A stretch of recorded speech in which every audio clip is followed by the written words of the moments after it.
Bismillahirrahmanirrahim. Assalamu alaikum wa rahmatullahi wa barakatuh. Dear students, hope you all are fine by the grace of Allah subhanahu wa ta'ala. Today in this lesson we will discuss the remaining numerical problems of chapter number 7. So let's start from the 7.7 numerical. A uniform rectangular block of wood 20 cm into 7.5 cm into 7.5 cm and of mass 1000 gram stands on a horizontal surface with its longest edge vertical. Find the pressure exerted by the block on the surface, density of the wood.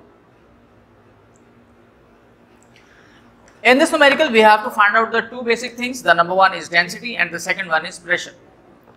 लेकिन इस question को solve करने से पहले student इसकी logic understand कर लीजिएगा. For example, आपके पास एक वुडन बार है, रेक्टेंगुलर वुडन बार. रेक्टेंगुलर वुडन बार के अंदर अगर आप देखें तो ये साइड उसकी रेक्टेंगुलर है, लेकिन स्टूडेंट उसकी ये वाली जो साइड है और ये वाली जो साइड है ये स्क्वायर साइड है. अच्छा, अब हमने इसको एक सिंपल सरफेस पर इस तरह से वर्टिकल एज के ऊपर जो है वो खड़ा कर दिया है. ठीक है. अच्छा, ये जब इस तरह से वर्टिकली स्टैंड होगा आपकी इस सरफेस के ऊपर, तो आप देखें कि इस तरह से लगने वाला प्रेशर आपकी सरफेस पर कितना होगा, इसकी कैलकुलेशन हमने करनी है. सबसे पहले हम अपने गिवन डाटा को अरेंज करेंगे और फिर देखेंगे कि हमारे पास क्या कुछ है और हमें क्या फर्दर फाइंड आउट करने की ज़रूरत है इसको सॉल्व करने के लिए.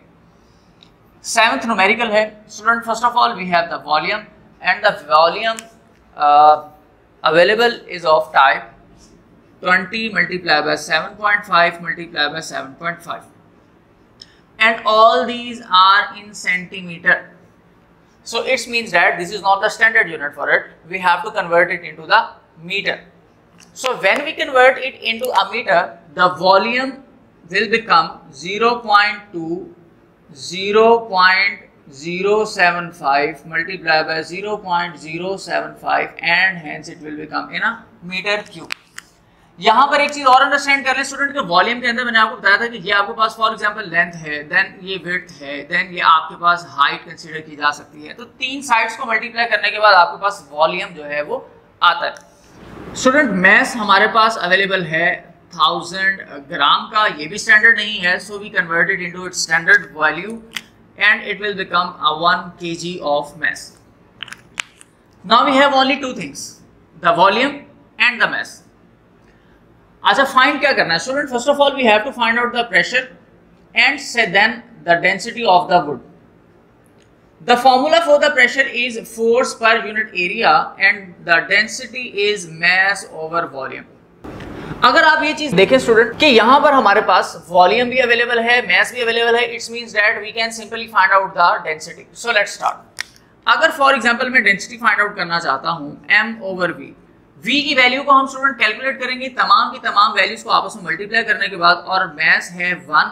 तो वॉल्यूम की कैलकुलेशन स्टूडेंट अगर हम करें तो हमारे पास इसका पॉइंट आता है 0.001125.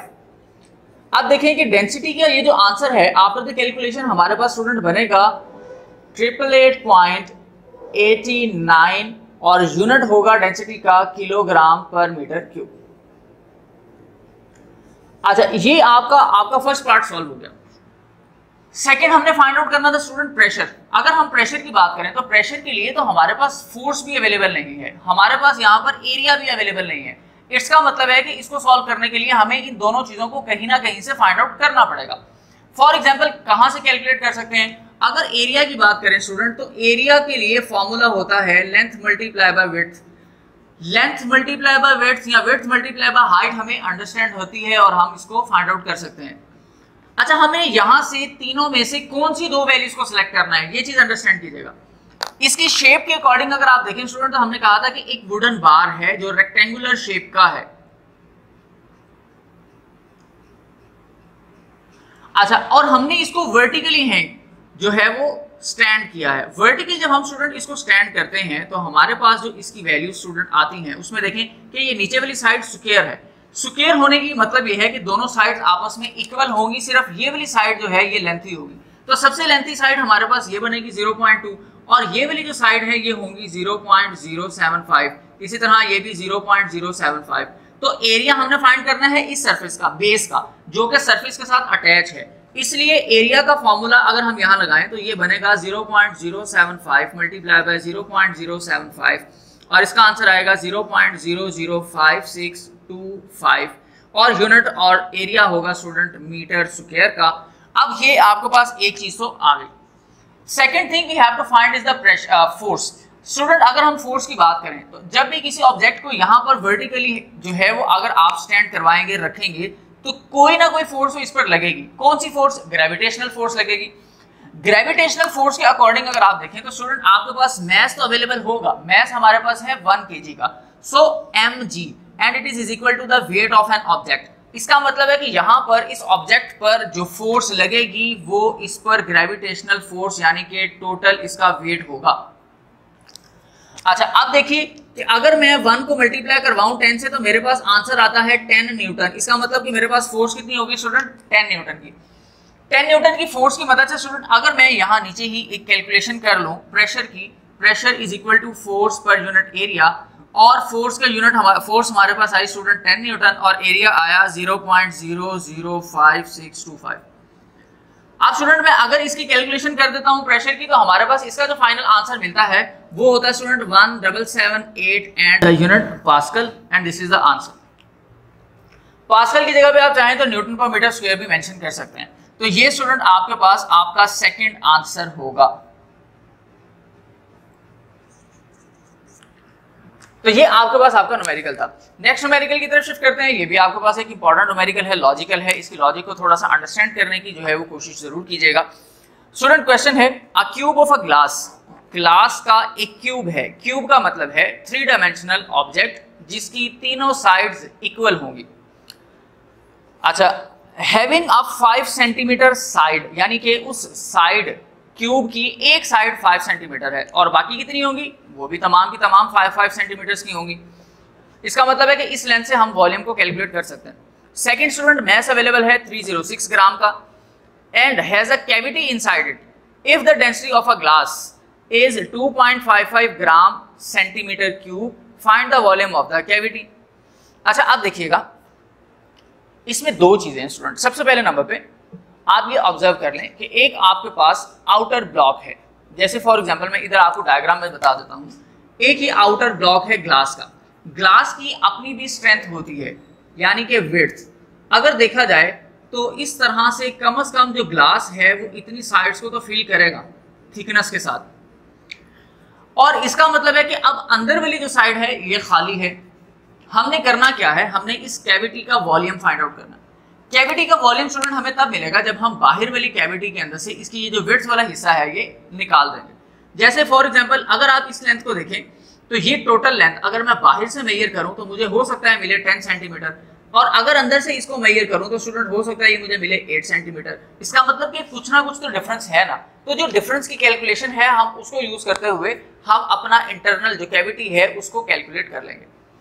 अच्छा, दूसरी चीज हमारे पास यहाँ पर जो हमें थोड़ा सा कंफ्यूज करेगी स्टूडेंट वो ये है कि आपकी इस न्यूमेरिकल प्रॉब्लम के अंदर आपको जो गिवन वैल्यूज हैं वो स्टैंडर्ड यूनिट्स में नहीं है, लेकिन अगर आप देखें तो तमाम की तमाम वैल्यूज एक जैसे यूनिट्स में अवेलेबल हैं। तो अगर आपको सेम यूनिट तमाम वैल्यूज के अंदर मिल जाए तो फिर आपको इसको स्टैंडर्ड में कन्वर्ट करने की जरूरत नहीं पड़ती। आपका आंसर गिवन वैल्यूज के यूनिट के अंदर निकाला जा सकता है। अच्छा, मैं गिवन डाटा को कंक्लूड करने लगा स्टूडेंट। हमारे पास ग्लास की ईच साइड जो है, क्योंकि side of cube this is equal to 5 centimetre. अगर एक साइड 5 सेंटीमीटर की है तो स्टूडेंट वॉल्यूम के लिए length multiply by width multiply by height यानी 5 multiply by 5 multiply by 5 125 centimetre cube हमारे पास वॉल्यूम भी आ जाएगा। ये मैंने डायरेक्ट कैलकुलेशन कर दी। सेकंड हमारे पास मैस अवेलेबल है स्टूडेंट 306 ग्राम का। मैस है 306 ग्राम का और डेंसिटी ऑफ ग्लास हमारे पास अवेलेबल है 2.55 ग्राम पर सेंटीमीटर क्यूब। हमने फाइंड आउट क्या करना है? हमने फाइंड करना है स्टूडेंट वॉल्यूम ऑफ कैविटी।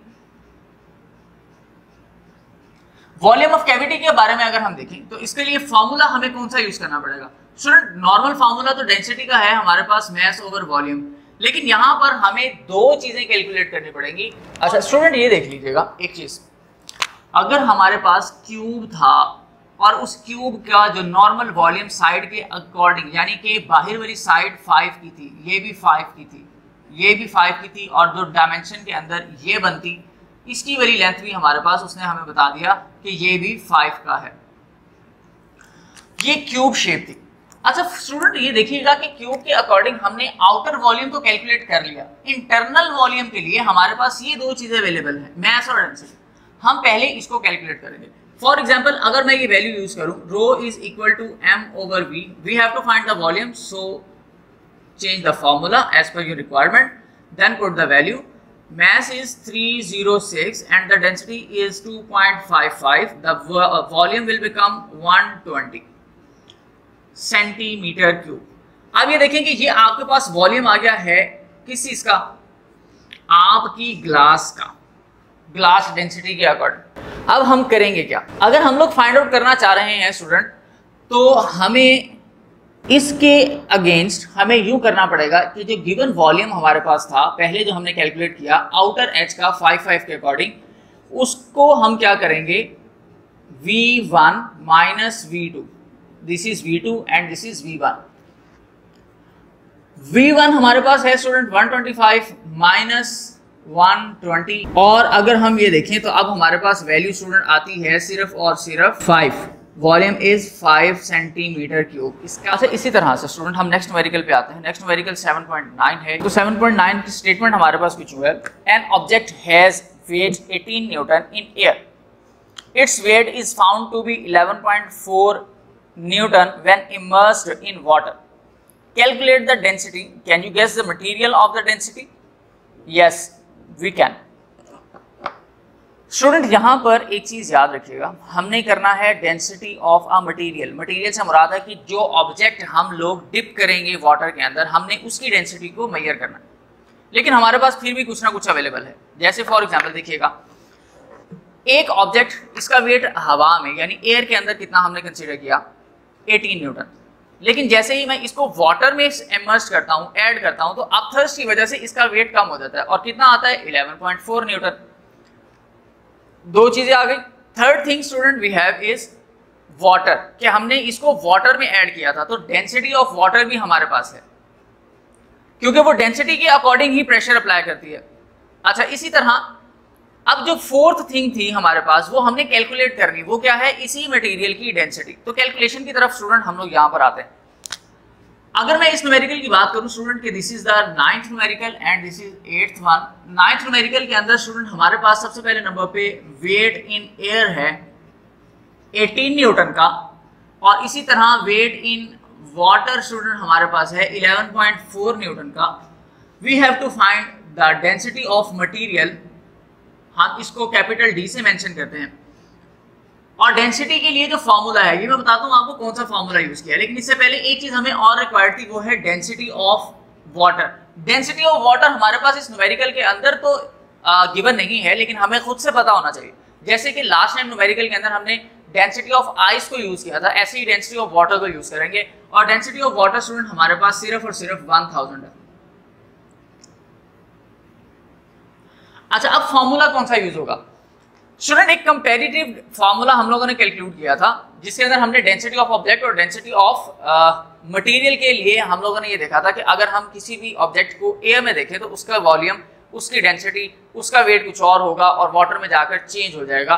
तो ये आप लोगों ने अपनी बुक के अंदर इसको रीड आउट किया था। वो फॉर्मूला स्टूडेंट हमारे पास कुछ नहीं था, D is equal to W1 over W1 minus W2 and multiplied by rho. अच्छा अब देखिए कि हमने इसी फॉर्मूला के अंदर सिर्फ और सिर्फ अपनी वैल्यूज को सब्स्टिट्यूट कर देना। जैसे ही मैं फॉर एग्जांपल अपनी वैल्यूज को सब्स्टिट्यूट करता हूं, W1 की वैल्यू है student 18 minus 11.4 and multiply it bye और 1000। अगर देखा जाए स्टूडेंट तो 18 माइनस 11.4 अगर करें तो आपके पास वैल्यू आ रही है 6.6 and then multiply it by 1000। और student after the complete calculation, जैसे ही आप इसको सॉल्व आउट करते हैं, आपको आंसर मिलता है 2727 का।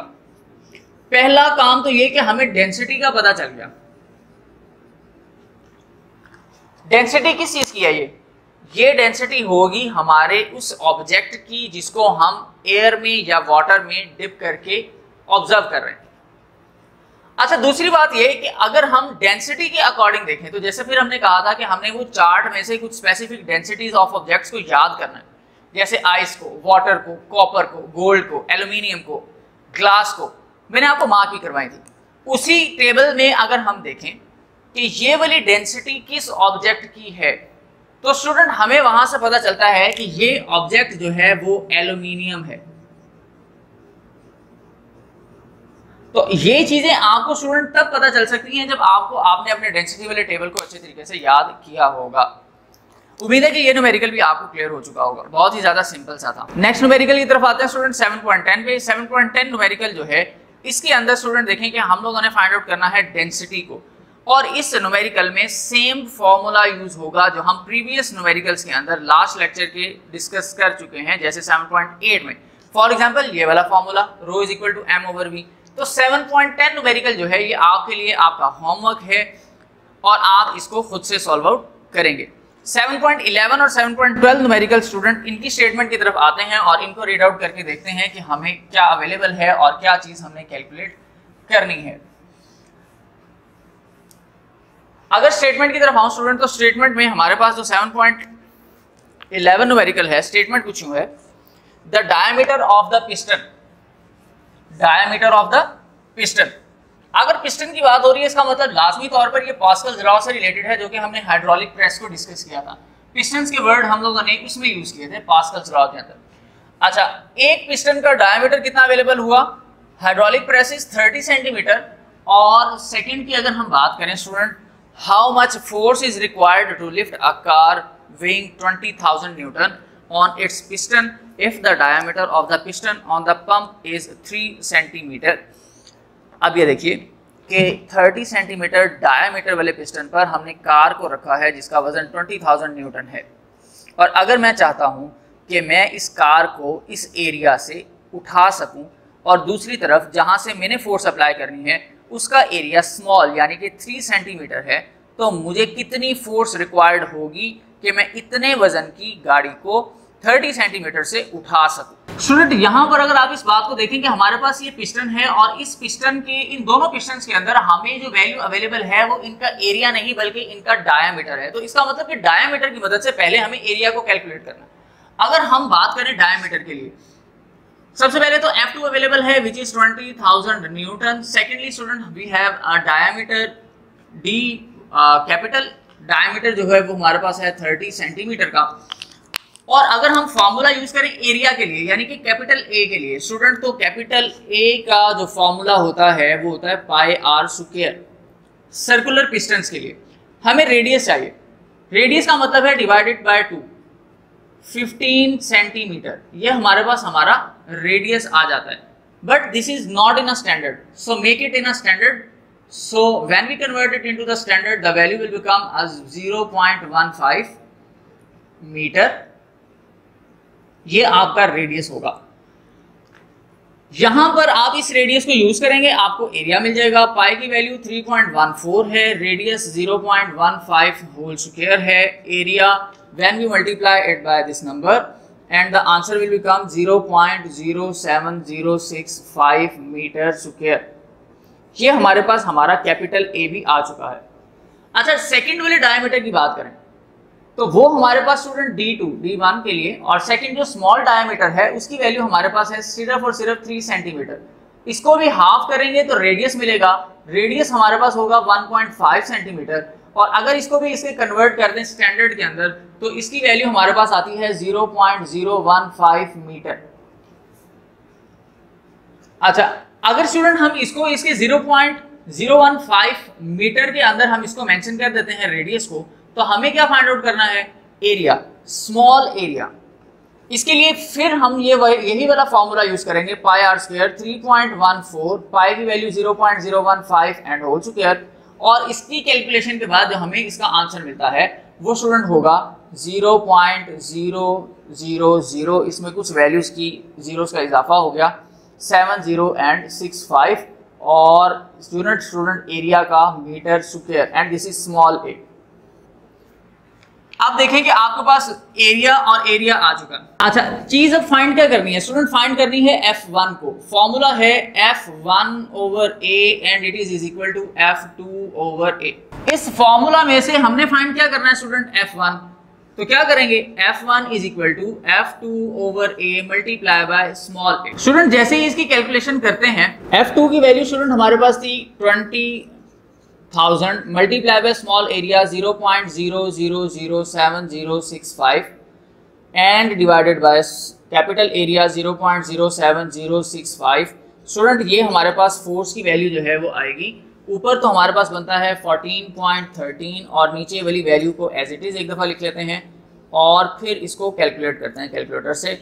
और जब इसको फर्दर कैलकुलेट करूं तो मुझे स्टूडेंट इसका आंसर मिल रहा है डायरेक्टली 200 और unit for the force is newton. So write it as F1 is equal to 200 newton and this is the answer that we required.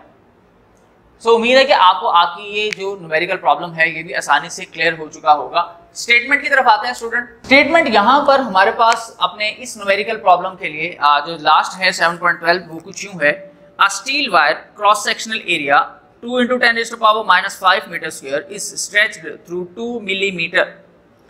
Student एक वायर है जिसका एरिया 2 × 10⁻⁵ मीटर स्क्वायर है, उसको हमने जब खींचा तो खींचने के बाद उसकी लेंथ 2 मिलीमीटर इंक्रीज हो गई और अगर हम इस पर फोर्स लगाएं 4000 न्यूटन की तब ये 2 मिलीमीटर इंक्रीज होती है। Find the Young's modulus of the wire, the length of the wire is 2 metre. जो बेसिकली हमारे पास ओरिजिनल वायर थी वो कितनी थी, 2 मीटर। इस चीज को स्टूडेंट अंडरस्टैंड कीजिएगा कि ये हमारे पास एक वायर है, इस वायर की लेंथ है 2 मीटर। अगर मैं इसके ऊपर 4000 न्यूटन की फोर्स अप्लाई कर दूं तो ये थोड़ी सी इंक्रीज होती है जो कि 2 मिलीमीटर की लेंथ है। अब ये देखना है कि हमारे पास जो है वो यंग्स मॉडुलस कितना है। 12 न्यूमेरिकल है और लास्ट इस 12 न्यूमेरिकल के अंदर जो चीजें अवेलेबल थी, सबसे पहले नंबर पे फोर्स विच इज 4000 न्यूटन और यहां पर हम लिखेंगे ओरिजिनल लेंथ L0 और दिस इज 2 मीटर और चेंज ऑफ लेंथ हमारे पास स्टूडेंट आया है 2 मिलीमीटर का। और यहाँ पर स्टूडेंट हमने फाइंड आउट करना है यंग्स मॉडुलस को। एरिया भी यहाँ पर हमारे पास अवेलेबल है, एरिया की वैल्यू है 2 × 10⁻⁵ मीटर स्क्वायर।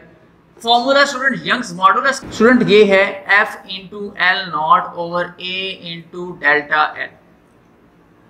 अब सॉल्यूशन के लिए हम सिंपल इस फॉर्मूले के अंदर वैल्यूज को पुट कर देंगे तो हमारे पास आंसर आ जाएगा। 2 मिलीमीटर को भी कन्वर्ट कर लें मीटर के अंदर।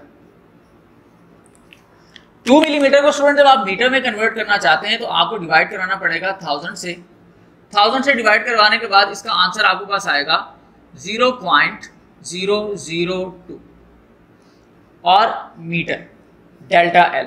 अब इस वैल्यू को आप स्टूडेंट इस फॉर्मूला में यूज करेंगे। फोर्स है हमारे पास 4000 multiply by original length is 2 metre divided by the area 2 × 10⁻⁵ and then multiply it by 0.002। Young's modulus की जो वैल्यू स्टूडेंट इसको कैलकुलेशन के बाद हमें मिलेगी उसका आंसर स्टूडेंट कुछ यूं होगा, ऊपर तो बनता है 8000 न्यूटन मीटर और नीचे वाली वैल्यू को कैलकुलेट करने पे हमें आंसर मिलता है स्टूडेंट 4 × 10⁻⁸। ये 4 × 10⁻⁸ आपको डायरेक्ट भी आ सकता है, अदरवाइज आप चाहें तो 1 2 इस तरह से इसको डेसिमल प्लेसेस पे ला के 3 और 5 8 2 to the 4 तो हम लोग इसकी कैलकुलेशन ऐसे कर सकते हैं। 4 की कैलकुलेशन करूं स्टूडेंट अगर मैं 8 के साथ तो ये बनेगा हमारे पास 2 और ये वैल्यू बनेगी 2000 मल्टीप्लाई 10⁻+8। ये डिनोमिनेटर को मैं ऊपर शिफ्ट कर रहा हूं। यहाँ पर स्टूडेंट 3 zeros हमारे पास और हैं 2 × 10⁻³ मल्टीप्लाई 10⁻8। इनको कंबाइन कर दें student y is equal to 2 multiply 10⁻11 और यंग्स मॉडुलस के लिए स्टूडेंट हमारे पास जो यूनिट बचा है यहाँ पर वो होता है न्यूटन पर मीटर स्क्वायर का। So hence this is the answer for the last numerical. Student सिर्फ और सिर्फ न्यूमेरिकल प्रॉब्लम्स के अंदर बच्चों को जो बेसिक प्रॉब्लम है वो यही आती है कि आप लोग अपनी गिवन डाटा को प्रॉपर अरेंज नहीं करते।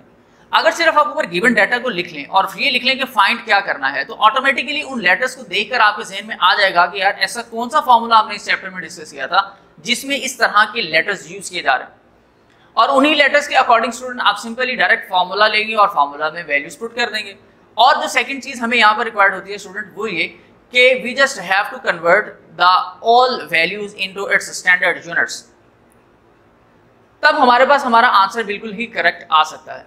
तो ये आपके पास आपके इस चैप्टर के न्यूमेरिकल से, उम्मीद है आपको ये चैप्टर्स के न्यूमेरिकल क्लियर हो चुके होंगे। नेक्स्ट लेक्चर तक के लिए इजाजत दीजिए। नेक्स्ट लेक्चर में इंशाल्लाह अपने नेक्स्ट चैप्टर के साथ मुलाकात होगी, तब तक के लिए इजाजत, अल्लाह।